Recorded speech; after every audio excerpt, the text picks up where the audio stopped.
大家好，欢迎光临大鱼食堂。今天我们来烤个欧包，也说一说天然酵种的保存。这是我放在冰箱里的酵种，至少有2个星期没有喂了。可以看到表面渗出了一些深色的液体，先把表层的水倒掉，再来喂养。我会把空瓶的重量写在瓶盖上，这样可以轻松算出瓶里酵种的重量，从而计算出喂养的比例。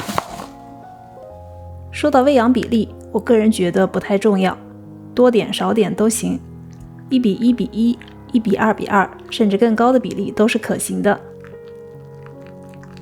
比如今天我在50克原酵种里喂了75克面粉和75克水，充分搅拌混合均匀以后，称出150克酵种，放在室温发酵。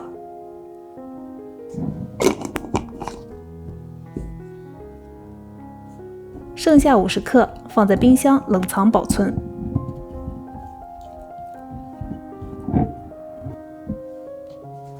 做面包，这次我用的是中筋面粉，先混合350克面粉和6克盐。2周没有喂养的酵种，勉强也只长到了2倍高。我们试试用它做面包会怎么样。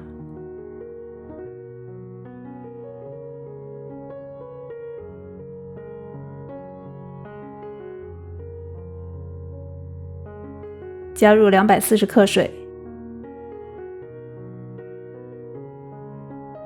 用刮刀搅成团。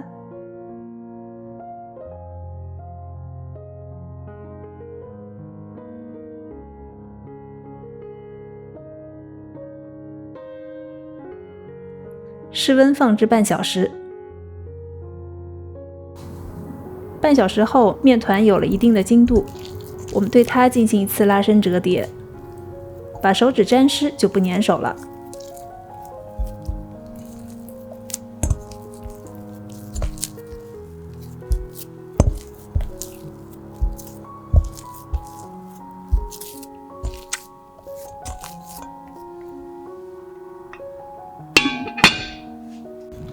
松弛半小时后，再对面团进行一次折叠。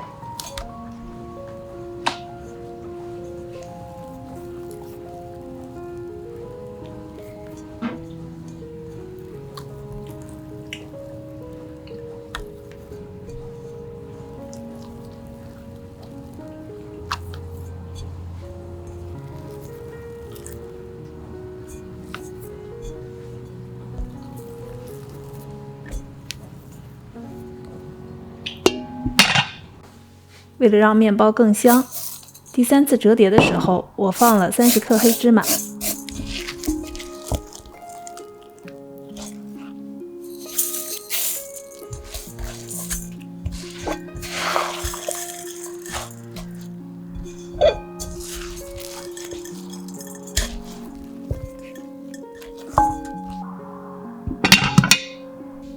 之后每隔半小时再折叠一次面团。一共折叠了5次。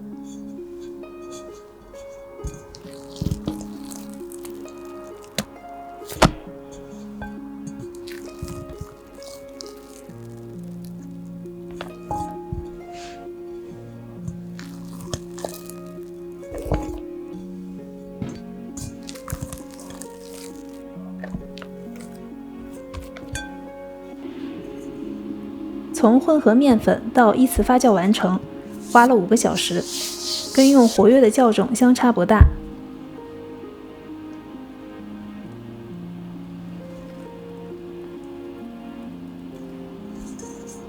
整形的时候尽量保持面团里的气体。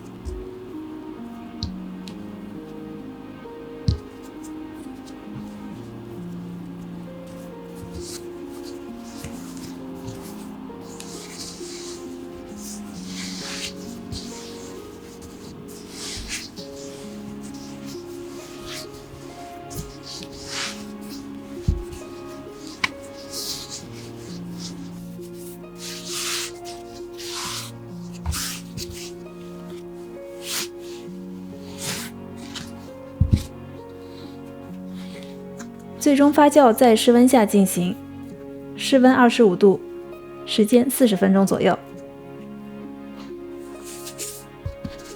提前半小时用230摄氏度预热烤箱和铸铁锅。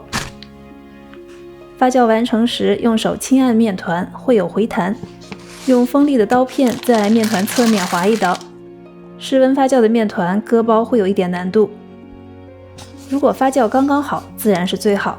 如果不能完美的把握最终发酵的程度，我会宁愿选择稍欠一点，这样面团在烤箱里会有更大的膨胀。而如果发过头，面包会失去韧性，口感是非常差的。放进铸铁锅，加上盖子，230度烤半个小时。之后移去锅盖，降温到200度，再烤15分钟。虽然酵种状态不是很好，但是也烤出了漂亮的小耳朵，面包的膨胀也算充分。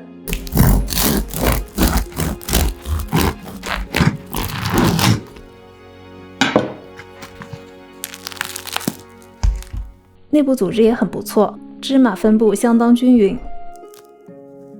养天然酵种，经常使用，每周喂养自然是最好了。难得2周没用没喂，再次喂养也会有不错的表现。不过如果放得再久些，我试过1个月放在冰箱冷藏不管它，之后要连喂2-3次才能重新激活。